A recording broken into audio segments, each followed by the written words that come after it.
पंचांगानुसार वर्षभरात असे अनेक योग आणि तिथी येतात जे शुभ असतात। यापैकी एक शुभ योग म्हणजे गुरु पुष्यामृत योग।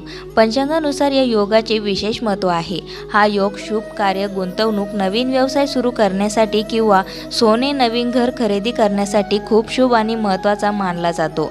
त्यानुसार माघ महिन्यातील गुरु पुष्यामृत योग 22 फेब्रुवारी 2024 रोजी जुळून येत आहे।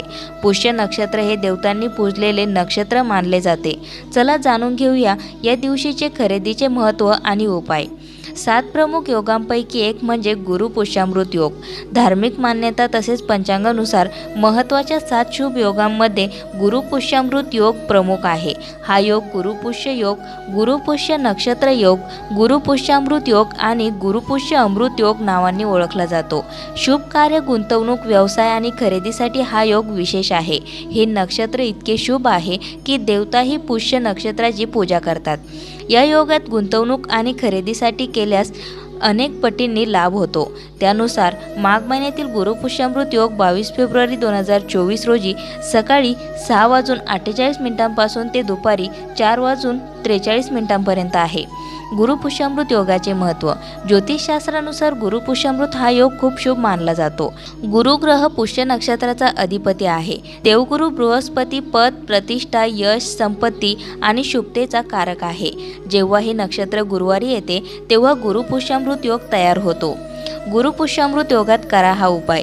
गुरु पुष्यामृत योगात नवा बिझनेस सुरू करणे, शेतजमीन, घर, वाहने, सोन्या चांदीचे आभूषणे, पितळ, हत्ती, दक्षिणावर्ती शंख खरेदी करणे शुभ मानले जाते। यामुळे देवी लक्ष्मी आकर्षित होते। मात्र तुम्हाला गुरु पुष्यामृत योगाच्या दिवशी या गोष्टी खरेदी करणे शक्य नसेल तर तुम्ही या योगात श्री सूक्ताचा पाठ करावा। असे केल्याने माता लक्ष्मी लवकरच प्रसन्न होते। या गोष्टी टाळा। पौराणिक मान्यतेनुसार गुरु पुष्यामृत, पुनर्वसू आणि रोहिणी या 3 नक्षत्रात सोने खरेदी करणे खूप शुभ मानले जाते। परंतु या नक्षत्रात सौभाग्यवती महिलांनी सोन्याचे आभूषण, नवे वस्त्र परिधान करू नये। तसेच गुरु पुष्यामृत योगात विवाह करू नये।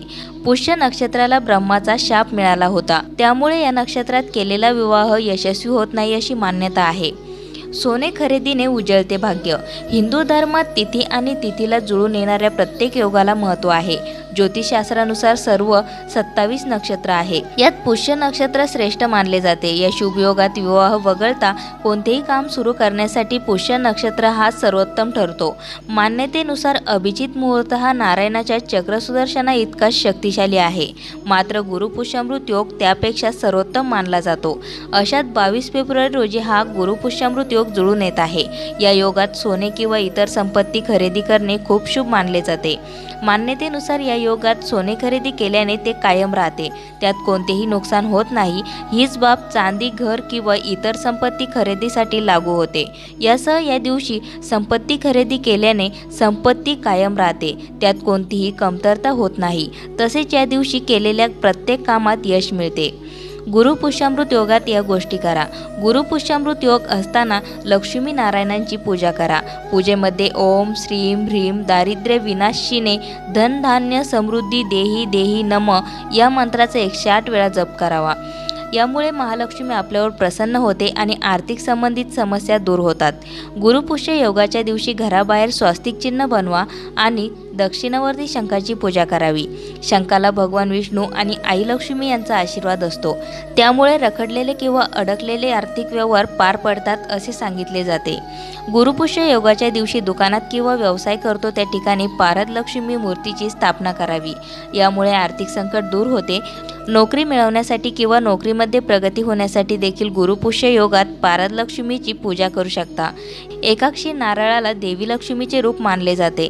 पारद लक्ष्मीच्या सहाय्याने तुम्ही एकाक्षी नारळाची पूजा करू शकता। या नारळाची विधिवत पूजा केल्यावर घर किंवा व्यवसायात कधीही धनधान्याचीही कमतरता भासत नाही, आर्थिक वृद्धी होते। कनकधारा स्तोत्र आणि लक्ष्मी स्तोत्राचे पठण करावे। नियमितपणे या दोन्ही गोष्टींचे पठण केल्याने एखाद्याला वैभव आणि संपत्ती मिळते, शत्रूंपासून मुक्ती देखील मिळते।